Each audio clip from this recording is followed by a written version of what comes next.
আলাদা অভিযানে সিরাজগঞ্জে চাঞ্চল্যকর স্ত্রী হত্যা মামলার প্রধান আসামি এবং চট্টগ্রামে ধর্ষণ মামলার যাবজ্জীবন সাজাপ্রাপ্ত পলাতক আসামিকে গ্রেফতার করেছে র্যাব।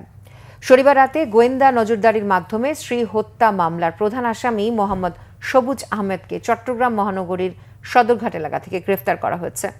র্যাব জানায়, গত 13 জুলাই মোহাম্মদ সবুজ ও তার পরিবারের অন্যান্য সদস্যরা ভিকটিমকে যৌতুকের জন্য দেশীয় অস্ত্র দিয়ে শরীরের বিভিন্ন জায়গায় কুপিয়ে ও পিটিয়ে জখম করার পর বসত ঘরে ওড়না দিয়ে ফাঁসিতে ঝুলিয়ে রেখে পালিয়ে যায়।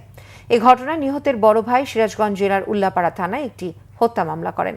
এদিকে চট্টগ্রাম মহানগরীর সদরঘাট থানার ধর্ষণ মামলার যাবজ্জীবন সাজাপ্রাপ্ত পলাতক আসামি মোহাম্মদ ইসরাফিলকে কুমিল্লার লাকসাম থেকে অভিযান চালিয়ে গ্রেফতার করেছে র্যাব এর যৌথ অভিযানিক দল।